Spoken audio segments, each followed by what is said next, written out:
Hello, thank you for being in a new video. This time I have with me the Honor Magic V2. Let's unbox it, let's get started.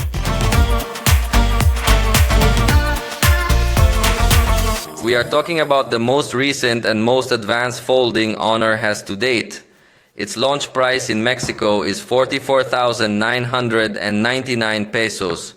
On the screen you see the reference price in dollars to get an idea, but remember that the prices here are not the same as there. Although they include as a gift the Honor Pad 9 with 256 gigabytes, the Honor Watch 4, also the Honor Choice Airbuds X5 Pro, and 12 months of exterior screen insurance, 12 months of interior screen insurance, and the extended warranty for 1 year. So that's an interesting combo with everything they include you with. Let's take it out of its box so we can get to know it.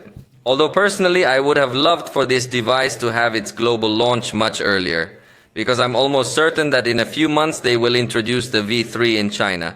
But it seems that Honor is a bit behind on this model specifically. Let's then open the box and we're straight into the foldable. On this label they give us some warnings, for example, not to remove the inner screen protector, also not to press with sharp objects, to keep away from the reach of these cell phone things that are damaged by magnets, such as pacemakers and the like. It also tells us that you might notice some marks in the center of the inner screen, or hear some sounds when folding or unfolding the phone, but that this is normal. And finally, that we do not expose this device to liquids, dust or sand. In fact, this is possibly its weakest point compared to Samsung's foldable, because it doesn't offer any level of water resistance. So let's get this out of the way. However, the highlight of the device will be the thickness. It's a super thin device considering we're talking about a foldable, but even compared against normal devices, it's a device that's still considered thin.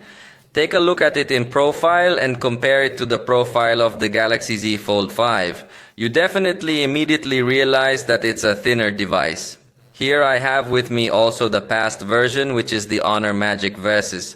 And believe me, it feels thicker and heavier as well. That's another important feature because we're talking about a super lightweight device. So in a way, Honor has broken the barrier between a traditional device and a foldable device with this Honor Magic Vs, thanks to how thin and light it is. Notice how compared to the last generation, the progress has been impressive in terms of thickness. Its cousin Huawei has also achieved something very similar with the Mate X3, but it is also still thinner than this device, the proposal of Honor. Although in a moment we will see how are the cameras, where also the foldables could still find their weak points. Huawei has of the best modules, and possibly the best camera module today is the Oppo Find N3. But I only said possibly because in a moment we are going to take a look at the camera that we can find in this Honor Magic Versus. So I'm going to turn this device on while we take a look at what else comes in the box. We'll find 3 other boxes in here.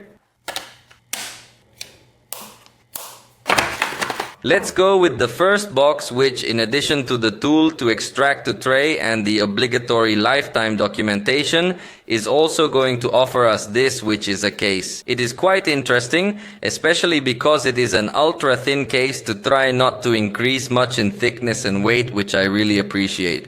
It's also a holster that has a very nice design with a carbon fiber look. So even though it's different than the faux leather finish that we found on the device, it still has a very nice look to it. And also, notice how when it's on, it's not going to increase the thickness and the weight of this device practically at all. And it has a flap that you can rotate to use however you want to use it in order to function as a stand as well to have your device upright. So it's very handy. It's a stand that you don't usually see in cases that come included. Usually these types of cases are sold separately, so I love that they included this case. And finally we have the 66-watt charger accompanied by its USB-A to USB-C cable. So it doesn't give us the fastest charging around, but I think it's still a thoroughly good charge. Especially considering that we're talking about a device that's looking to be as thin as possible, so the density of the battery is also going to impact the charging speed, but we still have a considerably good charge. So that's basically everything that comes here in the box. Let me put all of this content back and get back with you to take a closer look at the cell phone. I've already got the device set up, so let me tell you the specs so you can get to know it. It's 9.9 millimeters thick when folded and 4.7 millimeters when unfolded, so it manages to be on the edge of traditional devices. Just so you have a reference, I brought the iPhone 15 Pro Max and note that they practically have the same thickness. There is not too much difference, so it's amazing what Honor has achieved with the thickness of this device. It also has a weight of 231 grams. It is also very close to what traditional devices offer us. The external display is 6.43 inches in its diagonal with OLED technology and up to 120 Hz in its refresh rate with a resolution of 2376 by 1060 pixels. It is a good quality display and its refresh rate will be fully dynamic. The internal display is 7.92 inches in its diagonal with OLED technology, up to 120 Hz as well, and its resolution is 2344 by 2156 pixels. Both screens are going to be very good. As you can notice, it also offers us stereo sound. The device has two front-facing cameras, both of which are 16 megapixels with f2.2 aperture plus fixed focus. Here I have an example of how it looks before taking the picture, and it still looks very burnt. But after taking the picture, it makes a good balance of highlights and shadows, although the shadow area is perhaps a little lighter than I would have liked. In fact, notice how the result is much better taking the picture with the rear system, because remember that being a foldable, you can take pictures in selfie mode, but with the rear system, and definitely the result is super nice. Especially if you like to use the ultra-wide camera for a group photo or with a landscape, definitely the result is super good. And on the back we have the ultra-wide angle camera of 50 megapixels with f-aperture 2.0. It also has autofocus for macro photography. Then we have the 50 megapixel main camera with f-aperture 1.9 and optical stabilization. And the last of the cameras is zoom focused. It's a 20 megapixel camera with f-aperture 2.4, optical stabilization and about 2.5x optical zoom. So it is a good quality photographic system for the choice of cameras. Ultra-wide main and telephoto is what we like, although the telephoto obviously can get to fall quite short compared to other traditional devices. In the foldable format, maybe it doesn't fall so short, but obviously in the traditional format, there will be devices with much more zoom capabilities. Here I have some example pictures. This is with the ultra-wide camera. I like the result. Then we have the result with the main camera, which is also of good quality, good colors, good detail in general. We also have here the optical zoom 2.5x. It still has an excellent quality.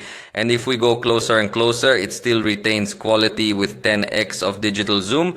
I think this is the maximum zoom where the detail is still very good. And here we have the maximum zoom, which is 40x. I consider that it still has a good quality, although it won't be the top of the folding devices. As for portrait pictures, pay attention, because even if you are in portrait mode, it is important that you enable this option because it is disabled by default in an incomprehensible way. So if you take pictures by default, your portraits will not be out of focus. You need to turn on this button. So it lets you take portraits with 1x, giving a considerably good result in blurring the background.